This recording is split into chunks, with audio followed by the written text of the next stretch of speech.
Let's go to this story now. Residents of Komatipoort near the Mozambique border in Mpumalanga say that they will be vigilant as they are concerned about their safety. This is following a prison escape in Mozambique.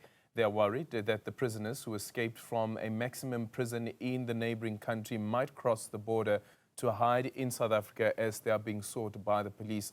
Newzroom Afrika's Mweli Masilela is following that story for us. Mweli, very good morning. So what have you been able to observe so far in that particular area, and also considering the South African security agencies and whether they are able to respond to some of these concerns? Yes, Aldrin, yesterday evening we drove around with my colleague Max Slotolo just to check the situation around the border as well as the community of Komatipoort. And what we observed yesterday is that there was a lot of movement of members of the South African Defence Force checking some pubs as well as the nearby filling station. And that's perhaps an indication that the security agencies in South Africa are on high alert. You'll know that the Border Management Authority as well, as much as it has indicated that it's part of its day-to-day operations to monitor what is happening at the border post. But of course, they are very much aware of what might happen. That is why they even visited those illegal crossings along the borderline between South Africa and Mozambique, as well as South Africa and the Kingdom of Eswatini, because Aldrin, those are the two countries that are close to Mozambique, that is South Africa and Eswatini. So the expectation is that as those prisoners are being chased by the police, they're busy following them at the present moment, chances are that they will skip to South Africa and Eswatini. But of course, the commander of the police in Mozambique, that is Bernardino Rafael, made it very clear, Aldrin, that as these prisoners have escaped, they are expecting a spike in crime in Maputo and surrounding areas. That is why here where we are, Komatipoort, which is just adjacent the Libombo border post, they are also concerned to say that those people might come the side and cause some trouble, mainly because there was a number of incidents even about 6 months ago where people committed serious crimes like murder and rape here, and those people, Aldrin, were arrested in Mozambique. So they say that as much as they don't want to instill fear in the community, they believe that this is a matter that they should look into. They must be vigilant. Let's bring in a community member here, Nati Mamba, just to give us his perspective about what is happening here. Of course, you've heard about the situation in Mozambique, those prisoners escaping, and community members might be concerned here. Is that the very sentiment that you are sharing as a community leader?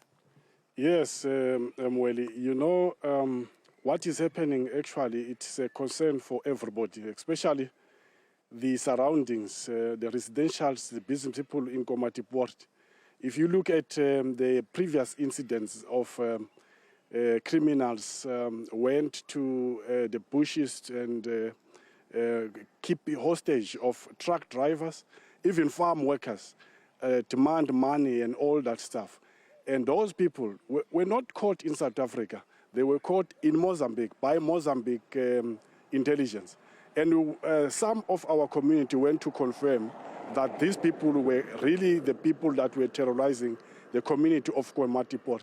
Just take cognizance now that a bunch of prisoners were actually let to go, especially in a maximum prison where you expect really murderers and all that stuff.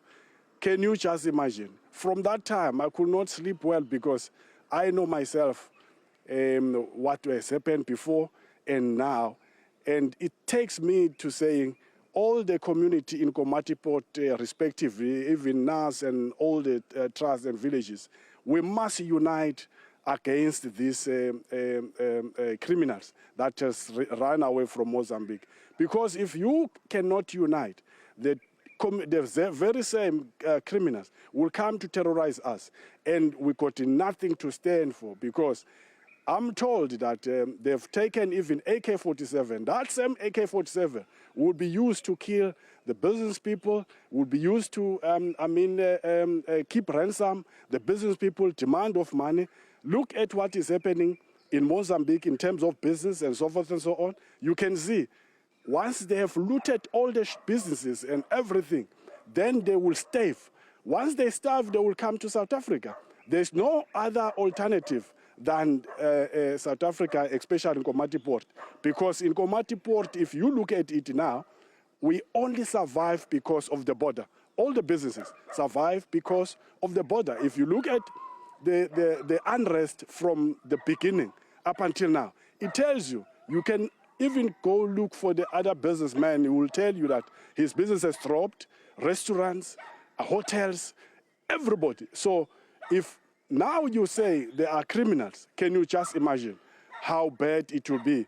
But I'm confident that only community can stand and fight against this type of criminals that have run away from Mozambique. But I'm worried of the weapons that were smuggled in the prisons to bring them in South Africa, because no one is equal to that AK-47s. We only have got R4s. Then no one is equal. So we ask the South African Police Service, the border management, to be too vigilant, not just vigilant, but make sure that they protect the interests of the South Africans, especially the businessman that is doing business in the border. All right. Thank you very much for talking to us. Aldrin, that's number one of the community leaders here. Of course, touching on the impact of the violent protests that are currently unfolding in Mozambique, having a devastating impact on the economy of this town and other surrounding areas, and pleading with the government and law enforcement agencies to try and make sure that they contribute in ensuring that there is peace and stability at the site, especially after that prison escape, Aldrin. Thank you so much for that update there. Joining us from Komatipoort is Mweli Masilela.